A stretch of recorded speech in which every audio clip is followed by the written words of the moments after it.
سلام برمز.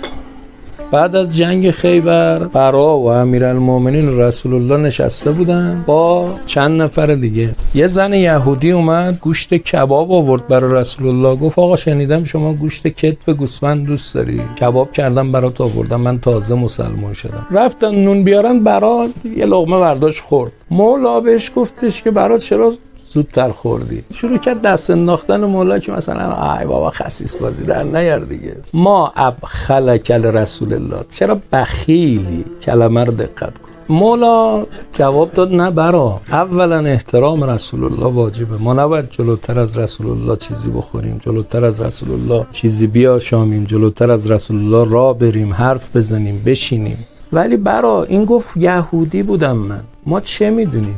اگر میذاشتی رسول الله لقمه اولو بخوره بعد تو به دنبالش چیزی بخوری، مسئولیت ما با اون بود. تا از همون میپرسیدن چرا از این لقمه خوردی، میگیم رسول الله خورد ما هم خوردیم. اما برا تو زودتر خوردی، حالا مسئولیت با خودت.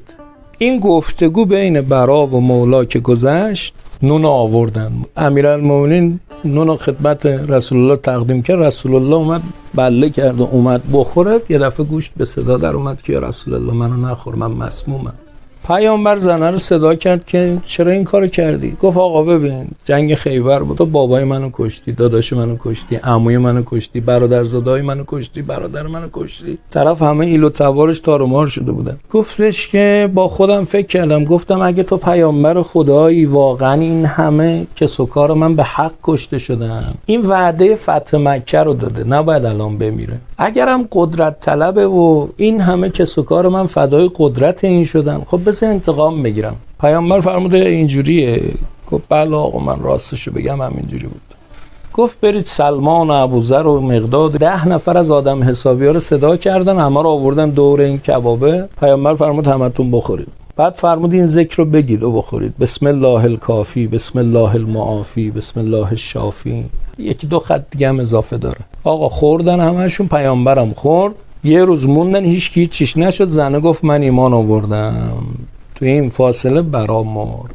برا رو کفن کردن و آوردن پیش رسول الله. گفتن آقا این شهید شده، بهش نماز بخون. فرمود من به بدن برا نماز نمیخونم. گفتن یا رسول الله چرا؟ فرمود سر اون تیکه‌ای که به مولا انداخت. اونایی که اونجا بودن گفتن یا رسول الله این شوخی کرد. گفت جدی گفته بود که کل اعمالش نابود بود. مسئله اینه که شوخی کرد. گفتن آقا شهیده. گفت نمیخورم. گفتن حالا چیکار کنیم؟ فرمود مگه مولا بیاد کارش حل کنه. بعدن مونده. امیرالمومنین اومد دید کفن شده است. برا یه دفعه گفت اصلحک الله یا برا، خدا برات بسازه برا، خدا کارتو جور کنه. لقد کنت قواما صواما، تو اهل نماز بودی، تو اهل روزه بودی. به رسول الله گفتن که آقا دیدی مولا چیزی به دلش نبود، دیدی که شهادت خیر داد راجبش؟ فرمود بله. گفتن خب حالا نماز بخون. فرمود که دیگه برا به نماز من رسول الله احتیاج نداره. به احترام خوند. رفتن خونه برا تسلیت. رسول الله به خانواده برا گفت من به شما تسلیت نمیگم، در واقع شما به تبریک اولایید تا به تسلیت. گفتن چرا؟ فرمود با اون یه خط دعای علی برا در هر آسمانی در هر جایی از بهشت بخواد میتونه بره. تمام حجاب ها از روی برا برداشته شد با یه خط دعای علی. بعد فرمود ایها الناس تعرضوا لدعاء علی لکم. یه کاری کنید مولا یه ذکر خیری از شما کنه. بچه‌ها رفتید بیرون به شیعیان و مرتضی علی راه بدید، به مولا بگو آقا یه دعا برای ما بکن. مغازه داری به شیعیان و مرتضی علی تخفیف بده، به آقا بگو آقا یه دعا برای ما بکن. قربون زن و بچت برو، ولی نه به خاطر زن و بچت، به خاطر اینکه خدا نوکری 2-3 تا از شیعیان و مرتضی علی رو داده بهت. نون میخری برای شیعیان و مرتضی علی نون میخر، نه برای پدر مادر و زن و بچتا. بعد به مولا بگو مولا جان یه دعا برای ما بکن. هر روز یه التماس دعا به مولا بگو، به حساب علی کار کن، ازش بخوا دعات کنه.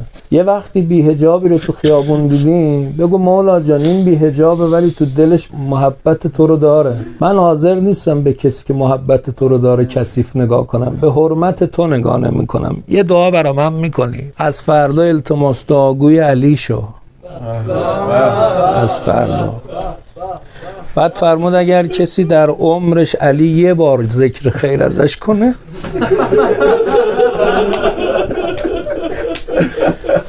گناه تمام ثقلین به گردنش باشه، به تعداد برگها گناه کرده باشه، اون یه دعای علی میچربه.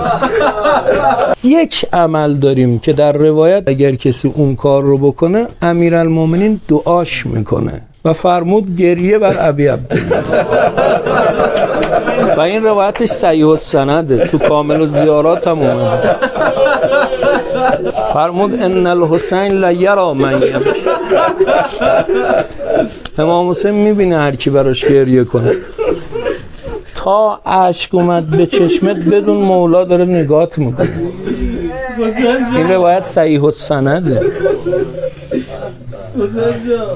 به نظرتون کی عاشق کی بود؟ یوسف عاشق بنیامین بود یا بنیامین عاشق یوسف؟ من میگم یوسف عاشق بنیامین بود. خودش جام گذاشت، خودش کشف کرد، خودش هم گفت تو مال منی. از اول بنیامین همینجوری مونده بود، خودش میذاره تو کاست که گریه کنی، یه وقت به خودت نگیری یا بعد میگه تو گریه کردی تو مال منی. من میگم آقا این گریه رو کی داد؟ میگه خودم دادم. مولا عاشقته. زود غریبه نشو با امام حسین، گناه ها ما رو زود غریبه نمی کنه. واسا پاکارا آقا، بگو بالاخره با روزت درست میشن، بالاخره با روزت درست میشن. بعد فرمود که ببینه یکی گریه میکنه یسألو اباهو، یعنی امیرالمومنین، و امه و اخاه و رسول الله که ان یستغفر له، فرمود برای این استغفار کنید.